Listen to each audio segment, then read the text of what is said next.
अस्सलाम वालेकुम नाज़रीन। इस एपिसोड के आगाज में हम देखते हैं कि ओलुकचार अपने ठिकाने पर खाने के दस्तरखान पर बैठा हुआ होता है। इस दौरान मंगोल नौकर उरहान और अलाउद्दीन को लेकर ओलुकचार के पास आ रहे होते हैं, जिन्हें देखकर ओलुकचार खुश होता है और कहता है पहले सरदार का एक बेटा था, अब 2 हो चुके हैं। और फिर उनसे कहता मेहरबानी करो, बराए करम दस्तरखान पर बैठो, अलाउद्दीन साहब हमारे दस्तरखान के आदी हैं। तो अलाउद्दीन कहता कहो जो कहना है, हम सुन रहे हैं, मगर बात मुख्तसर रखना। ओलुकचार कहता तो फिर तुम दोनों इकट्ठे हो ही गए। मंगोलों की ताकत दोनों भाइयों को जो खून के प्यासे दुश्मन बन चुके थे फिर एक कर दिया, मगर फायदा कुछ भी नहीं हुआ। तो उरहान कहता हमने समझ लिया है, क्या हम तुम जैसे खबीस सुवरों जैसे लगते हैं कुचार? हो सकता है हमारे दिलों में रंजिश हो, मगर भाई कभी भी अपने भाई का दुश्मन नहीं बनता। और फिर अलाउद्दीन कहता तुर्कों का दुश्मन कौन है? तुम जैसे कमीने और जालिम लोग। ओलुकचार कहता बात खत्म हुई? उरहान कहता हाँ बात खत्म हुई। ओलुकचार कहता तुम दोनों जबान से बड़े बहादुर बने फिरते हो, मगर अगर तुम आपस में ना टकराते तो अकाब के पंजे में यूं ना फंसे होते, शिकार बन गए। ये अलखानी सल्तनत यूं ही लोगों को बांट बांट कर हुकूमत करती है जैसे तुम दोनों को बांटा है। तो उरहान कहता तुम जो बिखरे और मुंतशर हो, हमेशा मंगोलों का शिकार ही रहे हो कोचार। मशरक हो या मगरब, शमाल हो या जनूब, बताओ जरा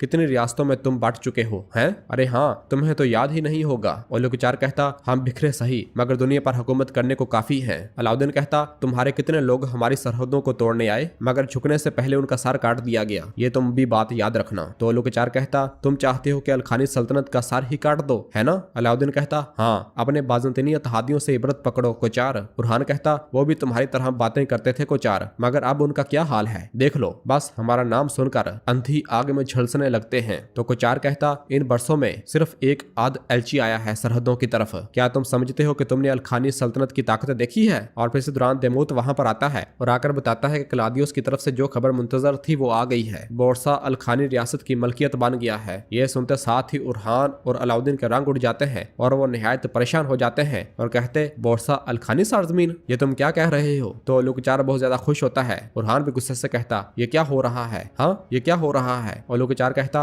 आला, बहुत आला। और फिर उठता है और उरहान और अलाउद्दीन की जानब आते हुए कहता तुम्हें लगा कि जुमला जहान की मंगोल फौज का सिपा सलाह सरहदी इलाकों में बेकार आया है, या तुम्हें यह लगता है कि मैं सिर्फ एक सादा एलची हूँ या ओलुगन की तरह बेमकसद हूँ? मैं मेरी तलवार मियान से निकाले बगैर सिर्फ सियासत के जरिए बोर्सा को अलखानी रियासत की सरजमीन बनाने में कामयाब हो गया हूँ। और फिर अपनी तलवार मियान से निकालते हुए कहता मैं अपनी तलवार को मियान में वापस नहीं रखूंगा जब तक कि मैं काई कबीले पर हुकूमत न कर लूं। यह सुनकर उरहान कहता है हम तुम्हारे इल्म सियासत को तबाह कर देंगे और तुम्हारी तलवार तुम्हारे सर पर गिरा देंगे कोचार, हम इसे तुम्हारे सर पर गिरा देंगे। अलाउद्दीन कहता यह बताने की जरूरत नहीं कि तुम बोर्सा के मालिक हो, तुम अपनी रूह के मालिक भी नहीं हो, ये जान लो। तो कोचार कहता चरवाहे के बेटे, उनसे अलखानी के रहनुमा की जान को खतरा है। और फिर वहां से जाते हुए कहता हम देखेंगे कि जब मैं तुम्हें अलजायतों के पास ले जाऊंगा तो क्या तुम दोनों तब भी इतनी ही जुर्रत दिखाओगे? और वहां से रवाना हो जाता है, जबकि पीछे से अलाउद्दीन और उरहान को बहुत गुस्सा आ रहा होता है। और फिर उधर बाला खातून, हलीमा और बाकी सब आहिस्ता आहिस्ता आगे बढ़ रहे होते हैं। हलीमा जैसे ही आगे बढ़ती है तो बाला की नजर उस घात पर पड़ जाती है जो कि वहां लगी होती है, और वो फौरन हलीमा को पकड़कर पीछे खींच लेती है और कहती रुक जाओ। और फिर झाड़ियों के नीचे से घात लगी देखती है और ऊपर उस लकड़ी को देखती है जो कि घात के जरिए ऊपर लगी होती है। और फिर इसके बाद बाला कहती पीछे हटो और अपनी तलवार से उस रस्सी को तोड़ डालती है, जिससे घात खुल जाती है और उस लकड़ी से बाल बाल सब बच जाते हैं। और फिर इसके बाद बाला कहती है यहाँ के आसपास कहीं कोचार का अड्डा जरूर होगा, होशियार है ना? और सब आगे बढ़ते हैं। हलीमा कहती हम इन्हें ढूंढ लेंगे माँ। बाला कहती हाँ हम इन्हें जरूर ढूंढ लेंगे बेटी। और आगे बढ़ते हैं। कितने में ही चारों तरफ से काफी तादाद में मंगोल नौकर बाहर निकलते हैं और भागते हुए बाला और उसके सिपाहियों की जानब बढ़ते हैं और उन्हें चारों तरफ से घेर लिया जाता है। ये सब देखकर बाला कहती सिपाहियों तदबीर करो। और फिर बाला हलीमा से कहती हलीमा मेरे पीछे रहो मेरी बेटी। हलीमा कहती मैं आपको अकेला नहीं छोड़ूंगी माँ। बाला कहती होशियार रहना। और बाला कहती हमला।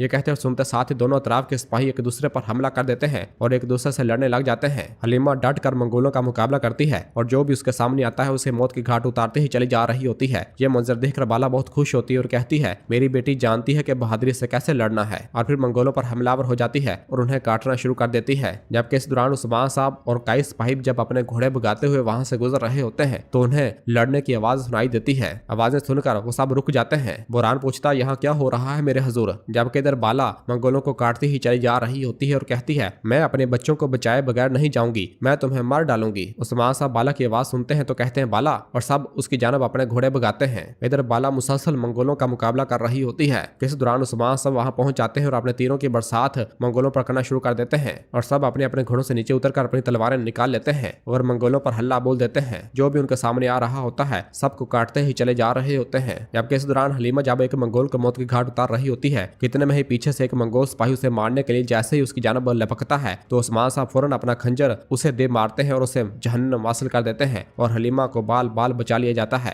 ये मंजर देखकर हलीमा बहुत खुश होती है और फिर इसके बाद उस्मान साहब मंगोलों से लड़ना शुरू कर देते हैं। और जब वो भी एक मंगोल को मौत की घाट उतार रहे होते हैं, कितने में ही पीछे से एक मंगोल सिपाही उस्मान साहब पर हमला करने के लिए जैसे ही आगे बढ़ता है तो हलीमा एक खंजर निकाल कर उसे मौत की घाट उतार देती है और इस तरह वो भी अपने बाबा को बचा लेती है। और फिर इस तरह थोड़ी देर उनके दरमियान लड़ाई जारी और सारी रहती है। तुरान, बुरान और बाकी सब काई सिपाही बहादुरी के साथ मंगोलों का मुकाबला कर रहे होते हैं। सबको गाजर मूली की तरह काटा जा रहा होता है और फिर जब सबको मार दिया जाता है तो हलीमा भागती हुई उस्मान साहब के पास आती है और उस्मान साहब उसे गले से लगाते हैं और कहते हैं, हलीमा क्या तुम ठीक हो मेरी बेटी? हलीमा कहती, मैं ठीक हूँ, लेकिन जब तक हम मेरे भाइयों उरहान और अलाउद्दीन को नहीं बचा लेते मेरे दिल को राहत नहीं मिलेगी। यह सुनकर उस्मान साहब बहुत परेशान हो जाते हैं और फिर बाला भी बताती है, उरहान भी लुकचार के हाथ लग गया है मेरे उस्मान। और फिर उस्मान साहब कहते हैं, इस कुत्ते को ले आओ। तो काई सिपाही एक मंगोल नौकर जो कि जिंदा होता है और उसे पकड़कर उस्मान साहब के पास लाते हैं और उसे उनके सामने घुटनों के बल बिठा दिया जाता है। उस्मान साहब अपनी तलवार उसकी गर्दन पर रखते हुए कहते हैं, मेरी तरफ देखो, इस कोचार का बिल कहाँ है? बताओ मुझे,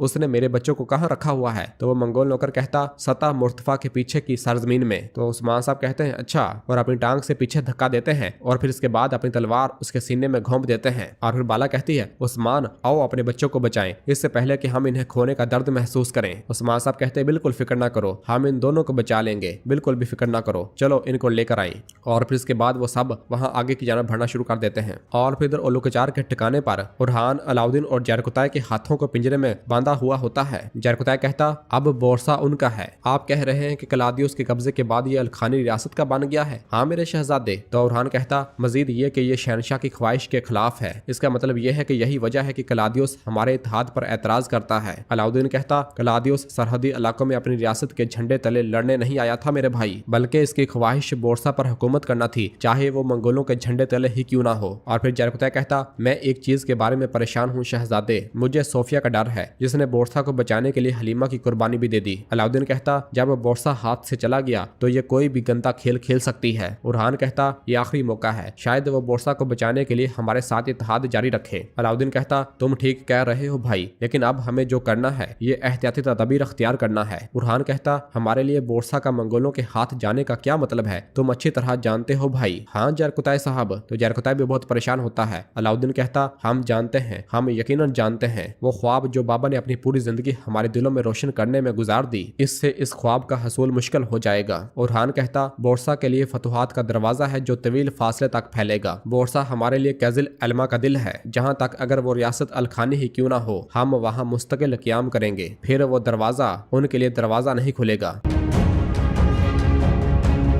और नाजरीन इसी जगह पर एपिसोड खत्म करते हैं। मिलते हैं बहुत जल्द अगली एपिसोड के साथ। वीडियो को लाइक कर दें और जिन दोस्तों ने अभी तक चैनल सब्सक्राइब नहीं किया वो जल्दी से चैनल सब्सक्राइब कर दें और बेल आइकन यानी घंटी वाले निशान को भी प्रेस कर दें ताकि आने वाला एपिसोड आपको बआसानी मिल सके। दुआओं में याद रखें। अल्लाह हाफिज।